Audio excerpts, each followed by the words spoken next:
week we were talking about how you want to try to treat the bear and bolo as a whole position, almost like an entire subway system where there's a number of stops and then a number of connecting, you know, 5th Street connects to the 42 bus or whatever, and then the 42 bus goes here.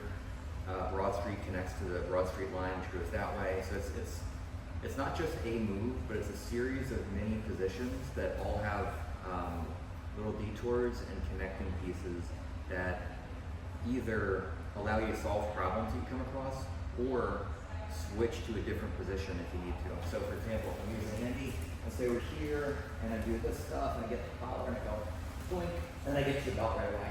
Okay, now here, I pull, push, and then let's say I start to invert or I start to go forehead, but he's keeping his back really heavy on the mat.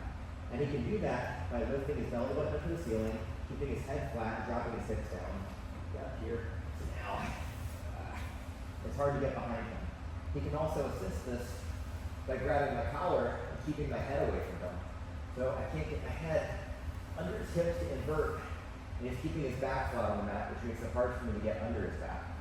So if I do the forehead version here, two things can happen. One, I can slide straight through to the mouth, which is awesome. And if you compete or you like thinking about the point system, I have a sweep and a mount, which is a 6-point score. Or I can go to what's called a top bolo, where I'm in my crowbar position, but we're upside down, and I can use that to expose his hips, and then re-roll, take his hips off the mat, and then start climbing up to finish what we started originally.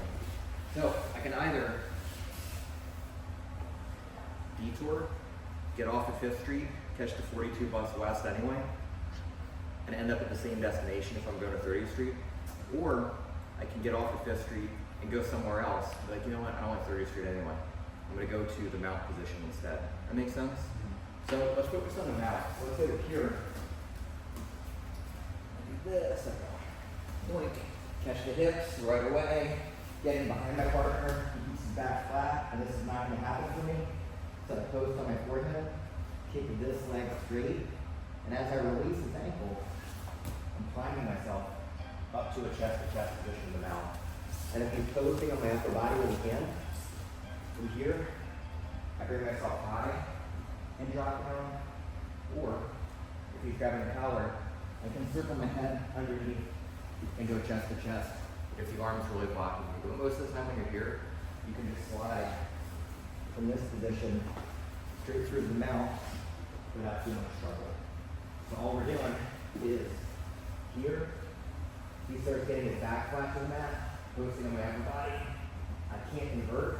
I'm just pulling my hips close to his hips and sliding straight up to the mount position. That make sense? All right, let's give it a shot.